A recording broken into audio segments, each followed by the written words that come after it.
بسم اللہ الرحمن الرحیم. السلام علیکم جی. میں ہوں نجم الحسن باجوہ اور میرے ساتھ ابو بکر بھائی موجود ہیں. خبر بڑی اہم ترین ہے جو آج آپ کے ساتھ شیئر کرنی ہے اور تھوڑی مختلف ہے. جو اس وقت ماحول بنایا جا رہا ہے کہ عمران خان جو ہے نا وہ ترلے کر رہے ہیں, منتیں کر رہے ہیں, عمران خان ٹائم لے رہے ہیں, ماحول یہ بنایا جا رہا ہے. لیکن ہمارے پاس خبر بہت ہی مختلف اور دلچسپ ہے. خبر یہ ہے کہ پنڈی کا موسم اچانک تبدیل ہو گیا ہے اور طاقتور حلقوں نے عمران خان سے 15 دن مانگے ہیں. 15 دن عمران خان سے مانگے ہیں کہ آپ ہمیں 15 دن دیجئے, اور پھر یہ بھی کہا گیا ہے کہ آپ بندے لے آئیں, ہم آپ کے ساتھ ہیں. اب یہ خبر جو ہے یہ ابو بکر بھائی ہمارے ساتھ بیٹھے ہیں. انہیں جو ہے نا وہ انہوں نے بڑے قریبی اور اہم ترین جو سورسز ہیں وہاں سے موصول ہوئی ہے. ان سے اس بارے میں بات کرنی ہے اور پوری تفصیل لینی ہے. ابو بکر بھائی, یہ بڑا چرچا ہو رہا ہے اور ایک خاص قسم کے مائنڈ سیٹ کے لوگ ہیں جو یہ ثابت کرنے کی کوشش کر رہے تھے کہ عمران خان ترلے کر رہے ہیں. کہانی تو کچھ اور نظر آ رہی ہے. نجم بھائی بہت شکریہ آپ نے پروگرام میں لیا. سب سے پہلے تو ہم اس بات کی تصدیق کر دیں کہ کچھ لوگ تو یہ کہہ رہے تھے کہ ایسی کوئی ملاقات ہوئی نہیں ہے. تو یہ بہت ذمہ داری سے میں آپ کو بتا رہا ہوں, آپ کے پاس بھی یہ خبر موجود ہے, یہ ملاقات ہوئی ہے اور اس میں بہت تلخ باتیں بھی ہوئی ہیں, گلے شکوے بھی ہوئے ہیں. لیکن دو شخصیات کو لے کر, نہ عمران خان صاحب اور دوسری جو بڑی شخصیت ہیں پاکستان میں ایک بڑی تعیناتی کو لے کر جو جڑی ہوئی شخصیت ہیں پنڈی کی, ہاں جی پنڈے کی, تو ان کے درمیان ان گلے شکووں کے بعد دو شخصیات کے درمیان تو جو جمی ہوئی برف ہے وہ نہیں پگھلی.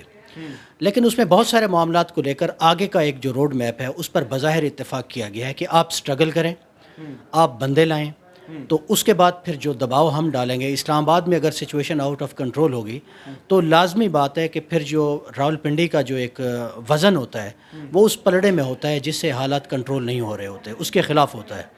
تو پھر انہوں نے کہا جی ہمارے لیے پھر ایک پوزیشن کلیئر ہوگی کہ ہم موجودہ حکومت کے اوپر ایک واضح دباؤ یا ایک پیغام دیں, انہیں سگنل دیں کہ اب آپ نئے الیکشن میں چلیں. اچھا, یہ بڑی دلچسپ بات ہے. اس سے پہلے اس طرح کا ماحول بنتے ہوئے نہیں ہم نے دیکھا کہ پنڈی والے یہ کہہ رہے ہیں, پنڈی والوں نے عمران خان کو پیغام دیا ہے آپ بندے لے آئیں, جتنے بندے لے کے آ سکتے ہیں, اور اگر آپ کے بندے زیادہ آ جاتے ہیں, بڑی تعداد میں آ جاتے ہیں, تو ہم اپنا وزن یعنی کہ پنڈی کا وزن آپ کے پلڑے میں ڈال دیں گے اور گورنمنٹ کو کہیں گے کہ الیکشن کروائیں. جی بالکل ایسا ہے. آپ تھوڑا سا پچھلے 10-15 سال کی جو پالیٹکس دھرنوں کی آپ دیکھ لیں, اسلام آباد کے گھیراؤ کے دیکھ لیں, تو وہ یہی ہوتی ہے.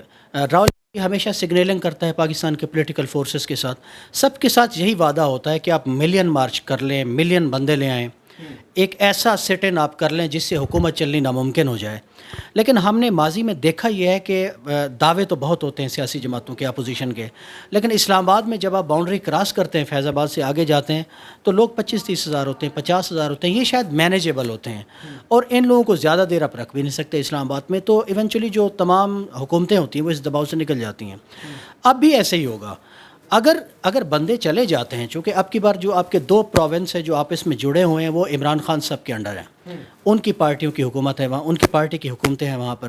تو اگر وہاں سے بندے آ جاتے ہیں وہ سائزیبل ہیں, تو یہ اگر میرا ذاتی خیال ہے یہ 1-1.5 لاکھ لوگ ہو گئے, تو پھر رانا ثناء اللہ صاحب کے لیے وہاں لا اینڈ آرڈر کو مینٹین کرنا اور معمول کے مطابق اسلام آباد کو. اچھا, ایک بات بتائیں, یہ کہانی بھی کہاں تک درست ہے کہ اہم ترین شخصیت نے عمران خان کو یہ صفائی دی ہے کہ آپ کے خلاف جو کچھ ہوا اس میں میں شامل نہیں تھا؟ یہ بات بالکل درست ہے جی. یہ فرام ہارسز ماؤتھ میں آپ کو بتا رہا ہوں.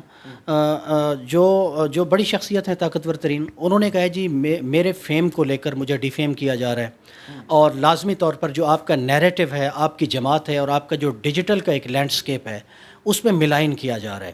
ظاہر ایک بہت بڑی ریٹائرمنٹ بھی آ رہی ہے, اس کے بعد کی جو ایک لائف ہے ان کی وہ بھی ایک ریالٹی ہے, پاکستان ہے, باقی چیزیں ہیں, باہر جانا ہے, ادھر رہنا ہے, فیملی ہے, تو ایک بڑا پریشر بن گیا ہوا ہے بہت ساری چیزوں کو لے کر. اور ایک تو ایسی خطرناک چیز ہے جو ملک میں پھیلی ہوئی ہے جس کا شاید میں اور آپ مل کے احاطہ بھی نہیں کر سکتے, تو اس کو لے کر بھی تو انہوں نے کہا جی اس کو آپ تھوڑا ڈیفیوز کریں.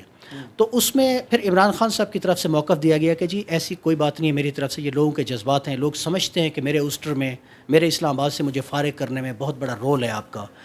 تو عمران خان نے کہہ دیا سامنے, کہہ دیا, تو ان طاقتور ترین شخصیت نے یہ پھر صفائی دی کہ جی ایسا کچھ بھی نہیں ہے, یہ حالات ایسے بنے ہیں.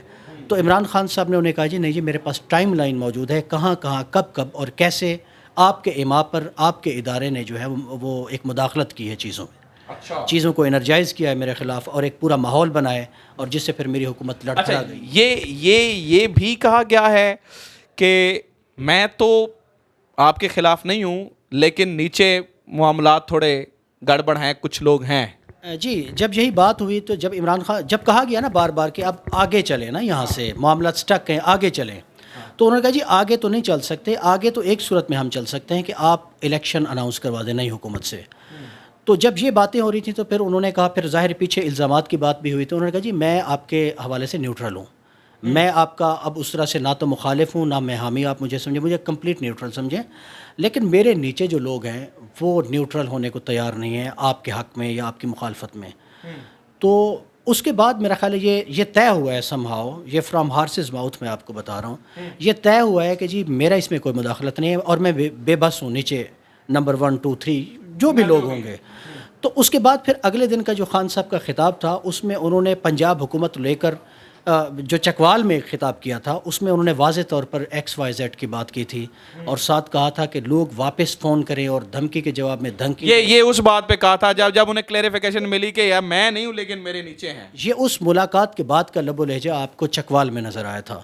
تو چونکہ خان صاحب کی گفتگو بہت اسٹریٹ فارورڈ تھی، بہت بیانڈ امیجینیشن تھی، تو اب مجھے واضح طور پر لگتا ہے کہ جو ہمارے سورسز کی بتائی ہوئی یہ گفتگو ہے یہ بالکل درست ہے، چونکہ اس کے بعد خان صاحب نے ایک بڑی ڈیسائسو لائن لی ہے، اور آج کا جو جلسہ ہو رہا ہے یا ابھی تک جو ہو چکا ہے تو اس میں بھی ہمیں یہی اندازہ ہوا ہے، اور PTI کے اندر کے جو لوگ ہیں جو فیصلوں میں بیٹھتے ہیں ان سے بھی جب بات ہوئی ہے پچھلے 1 مہینے میں تو ان سب نے کہا ہے کہ جی سپٹمبر کے جو آخری ہفتہ ہے اس میں ہم ایک بڑی کمپین لانچ کر دیں گے لانگ مارچ یا اسلام آباد کے گھیراؤ کو لے کر۔ تو اب حالات الٹیمیٹلی اس طرف جا رہے ہیں۔ ٹھیک ہے، اچھا اس میں ایک چیز جاننا بڑی ضروری ہے اور وہ بہت امپورٹنٹ بھی ہے کہ عمران خان بندے لے کے یہاں پہ جاتے ہیں، اور اگر وہ زیادہ مطلب بڑی تعداد میں لے جاتے ہیں تو یہی لٹمس ٹیسٹ ہے، یہی فائنل ٹیسٹ ہے۔ اگر بندے چلے گئے تو وزن اس طرف آ جائے گا، نہیں گئے تو پھر چیزیں جو ہے وہ آبویسلی ان کے ہاتھ میں نہیں رہیں گی۔ یہ 15 دن والی کہانی کیا ہے؟ 15 دن پہ کیا چیز طے ہوئی؟ 15 دن میں یہی طے ہوا ہے کہ جی آپ ہمیں 15 دن دے دیں، امیجیٹ الیکشن بھی 15 دن مانگتے ہیں، تو آپ ایک بڑا پاور کا مظاہرہ کر دیں۔ اصل خرابی جو ہے نا باجوہ صاحب میں آپ کو بتا دوں، یہ جو نئی حکومت ہے اس نے ٹیک آف نہیں کیا۔ یہ ٹیک آف کر لیتی تو اس طرح کے وعدوں کی خلاف ورزی کرنا، ان ملاقاتوں کی نوبت آنا، اس طرح کی صفائی دینا، یہ نوبت ہی نہیں آنی تھی۔ شہباز شریف صاحب کی حکومت بالکل ٹیک آف نہیں کیا اس نے، بالکل پرابلم ہو گئی۔ یہ IMF کا قرض کا اعلان بھی ہو گیا، سارا روڈ میپ بھی طے پا گیا، ڈالر پھر جو ہے وہ دوبارہ وہیں چلا گیا۔ تو اب تو یہ آؤٹ آف نو ویئر جو سچویشن ہے، کہیں بھی نہیں جا رہا، ملک سٹک ہے۔ تو اس صورتحال میں یہ جو اس طرح کی افواہیں ہوتی ہیں یا جو اس طرح رات کی ملاقاتیں ہوتی ہیں بند کمروں کی، اس میں لازمی طور پر یہ باتیں طے ہوتی ہیں۔ تو اب اگر خان صاحب اس طرح سے استقامت سے کھڑے رہے، جس طرح سے ان کی اب تک کا ایک مومنٹم انہوں نے اور دباؤ حکومت پہ بنائے رکھا ہے، دیکھیں نا پاکستان میں یہ آج تک نہیں ہوا تھا کہ جو بندہ اقتدار سے نکلا ہو اور اس نے یکے بعد دیگرے اس نے 50-60 جلسے کر دیے ہوں روزانہ کی بنیاد پر، میرے خیال سے 52واں جلسہ۔ جی، اور ایک سے بڑھ کر ایک جلسہ ہو اور اس میں پورا ایک آپ کا نیریٹو ہو اور آپ کا ہیو اینڈ کرائی جو ہے یا ٹون اینڈ ٹینر جسے آپ کہہ لیں وہ ایک لیول کا ہو، تو پاکستان کی تاریخ میں ایسا کبھی نہیں ہوا۔ لوگ GT روڈ تک آتے ہیں اور اس کے بعد پھر ان کو سکون آ جاتا ہے۔ تو آپ نصرت بھٹو کو دیکھ لیں، انہوں نے جس طرح کی ریزسٹنس کی تھی بھٹو صاحب کے بعد، وہ بھی اس طرح کی اپ ٹو دی مارک نہیں تھی۔ پھر سہروردی کے زمانے میں آپ دیکھ لیں، یا جس طرح سے 56 کی اسمبلی، کسی نے ریزسٹ نہیں کیا تھا۔ پاکستان کی اسٹیبلشمنٹ کو پہلی دفعہ ایک ایسا ریئل ریزسٹنس ملی ہے جس نے ایک ٹکر کی جو ہے نا، آپ کہہ لیں ایک بڑا جملہ ہے آج کل چل رہا ہے، تو ٹکر کی اپوزیشن کی ہے اس نے۔ بہرحال چلیں، یہ جناب والا اس وقت کا ماحول ہے، اور یہ 15 دن جو ہے نا وہ بہت بڑے امپورٹنٹ ہوں گے۔ اس پہ عمران خان بندے لے گئے تو آبویسلی چیزیں جو ہے وہ ہو جائیں گی۔ ابوبکر بھائی آپ کا بہت شکریہ، آپ ہمارے ساتھ موجود ہیں۔ انشاءاللہ پھر نئی ویڈیو میں ملاقات ہوتی ہے۔ اپنا خیال رکھیں، خدا حافظ، پاکستان زندہ باد۔